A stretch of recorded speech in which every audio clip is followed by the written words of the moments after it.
Hi అండి. నమస్తే. Welcome to అమ్మాయి లోకం. అందరూ ఎలా ఉన్నారు? నేనైతే చాలా బాగున్నాను. మీరందరూ కూడా బాగుండాలని మనస్ఫూర్తిగా కోరుకుంటున్నాను. ఇవాళ మన రెసిపీ వచ్చేసి రాగి పిండితో చాలా క్విక్‌గా అయిపోయే ఒక డిన్నర్ లేదంటే బ్రేక్‌ఫాస్ట్ రెసిపీ అండి. అప్పటికప్పుడు చేసుకునే విధంగా చూసారు కదా! ఎంత క్రిస్పీగా చాలా టేస్టీగా ఉంటుందనమాట. స్కిప్ చేయకుండా లాస్ట్ వరకు చూసేయండి. ఇప్పుడు కడాయిలో వచ్చి మనం ఒక కప్ వచ్చి రాగి పిండి తీసుకున్నాము.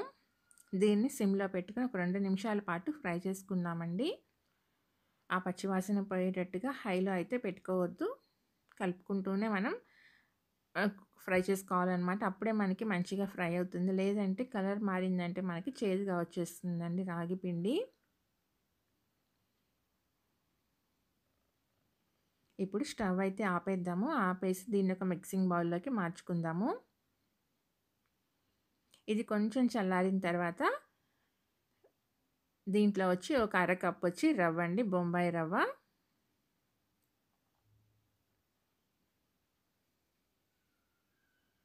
తర్వాత అరకప్ వచ్చి మజ్జిగ. ఇవైతే కొంచెం ఒక 2 డేస్ ముందు పెరుగనమాట. దాన్ని మజ్జిగ చేసుకొని వేసుకున్నాము. పుల్ల మజ్జిగ అయితేనే బావుంటుందండి. కొంచెం పుల్లగా ఉంటే. ఫ్రెష్‌గా ఉండేదానికంటే కొంచెం పులుసునివే తీసుకోండి. ఇప్పుడు దీంట్లో వచ్చేసేసి కొంచెం సరిపడినంత పిండి మనకి మిక్స్ చేసుకోవడానికి సరిపడినంత నీళ్ళు యాడ్ చేసుకుందాం. నాకైతే ఒక కప్పు నీళ్ళు పట్టినాయండి.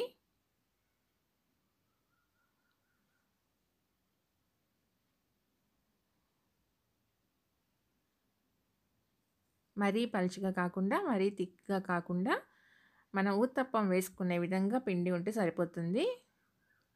ఇలా మిక్స్ చేసుకున్న తర్వాత మూత పెట్టి 10 నిమిషాల పాటు నానబెట్టుకుందామండి. ఎందుకంటే రవ్వ వేసాం కాబట్టి కొంచెం నానితే బావుంటుంది. చూద్దాం 10 నిమిషాల తర్వాత. చూడండి ఒకసారి మిక్స్ చేసేసి దీన్ని మిక్సీ జార్‌లోకి ట్రాన్స్‌ఫర్ చేసుకుందాము.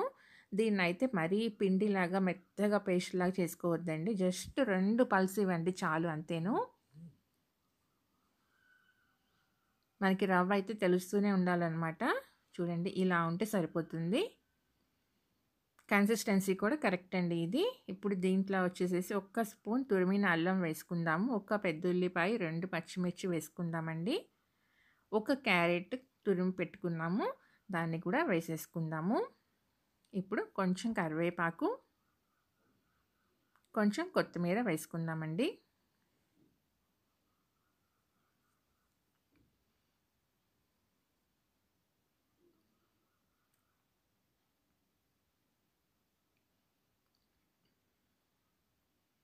రుచికి సరిపడినంత ఉప్పు,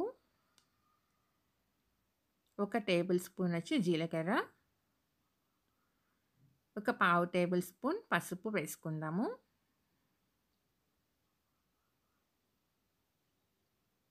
ఇప్పుడు ఇవన్నీ మంచిగా మిక్స్ చేసేసుకున్నామండి.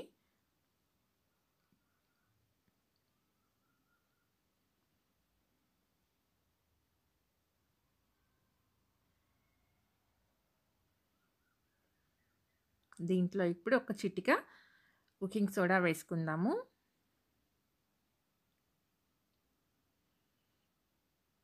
అంతేనండి. మంచిగా మిక్స్ చేసేసుకున్న తర్వాత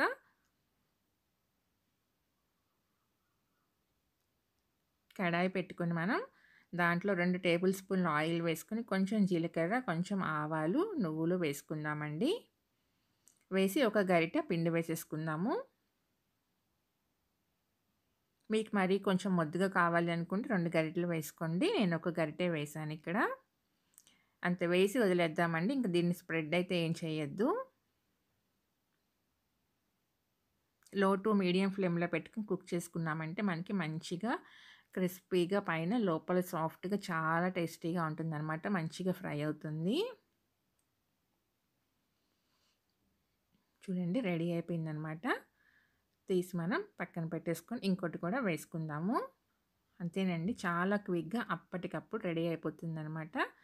చాలా టేస్టీగా ఉంటుంది. కొబ్బరి చట్నీ కానీ, ఆ తర్వాత టొమాటో చట్నీ కానీ మీరు ట్రై చేసి చూడండి. చాలా బావుంటుందనమాట. పల్లి చట్నీ కంటే కూడా. తప్పకుండా మీరు ట్రై చేయండి. ఎలా వచ్చిందో నాకు తప్పనిసరిగా కామెంట్ చేయండి. అలానే ఫస్ట్ టైమ్ చూస్తున్నారా తప్పకుండా సబ్స్క్రైబ్ చేసుకొని చూడండి. ఒక లైక్ ఇచ్చేయండి. మీ ఫ్రెండ్స్‌కి, ఫ్యామిలీ మెంబర్స్‌కి షేర్ చేయండి. ఈరోజు రెసిపీ అయితే ఇంతేనండి. రేపు ఇంకో కొత్త రెసిపీతో మీ ముందుకొచ్చేస్తాను. Thank you for watching.